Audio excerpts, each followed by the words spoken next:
বঙাইগাঁও জিলাত যিকোনো ধৰণৰ কামৰ কাৰণে মানুহে DC office, SD office, circle office আৰু অন্যান্য HOD বিলাকৰ অফিচত মানুহ নিজে যাব নালাগে আৰু তেখেতৰ নিজৰ যে অসুবিধা আছে এইটো মানে ক্ষেত্ৰত আমি তেখেতক আকৌ ইজিলি হেল্প কৰাৰ কাৰণে এটা ফোন নম্বৰ মুকলি কৰিছোঁ। সেই নম্বৰত ফোন কৰিব পাৰে বা তেখেতে SMS কৰিব পাৰে বা হোৱাটছআপত মেছেজ বা ভিডিঅ' বা ফটো এইটো পঠাব পাৰে।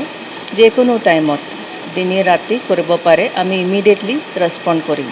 এই নম্বৰটো 8724860657 8724860657। এইটো আমি ডিষ্ট্ৰিক্টত কেইটামান ছাৰ্ভিচেছ অলৰেডি ডিষ্ট্ৰিক্টত দি আছোঁ। এইটো আমি বেছি কৰিম বুলি এতিয়া চেষ্টা কৰি আছোঁ, যিহেতু মানুহে নিজে আহি স্পেচিয়েলি এই ক'ভিডৰ টাইমত মানুহ আহি পেলাই নিজক ৰিস্কত কৰিব নালাগে বুলি আমি নতুনকৈ এনেকুৱা এটা নম্বৰ মুকলি কৰিছোঁ।